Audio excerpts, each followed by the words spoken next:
lan mán đây bay rồi thâu mấy bay rồi lan mà $1 chục sơ tệ chị em lan bay rồi mai chục ăn mà đá mày ngay chục ban một khay lan phải lan thật prey vậy đến sao lui mà sao lui ná sao lui đập mơn ua sao đập mơn này vậy như nè miền nó ngay sao đập mơn khai sao bay liền đặc biệt chạy nè no lành đây cái lành lên đây buôn đây anh này thôi rồi anh ông ơi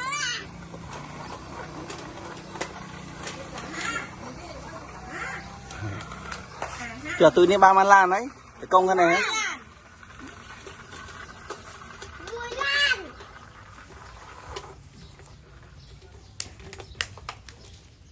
thì nó công ấy chứ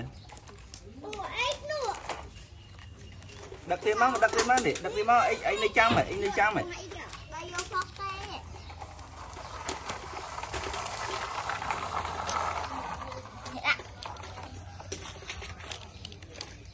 ủa là học con á nè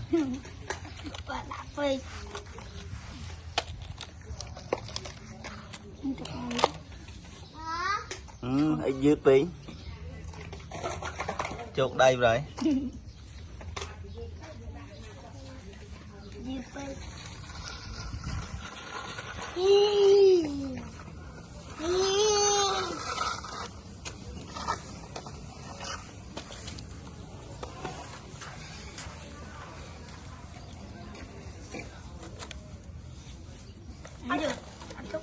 chúc ai này đỏ này rồi hãy cậu như này thì nó giờ để chạm thế nó cái chám mà bên người ta đã ăn cao vậy đã đâu thế lẹ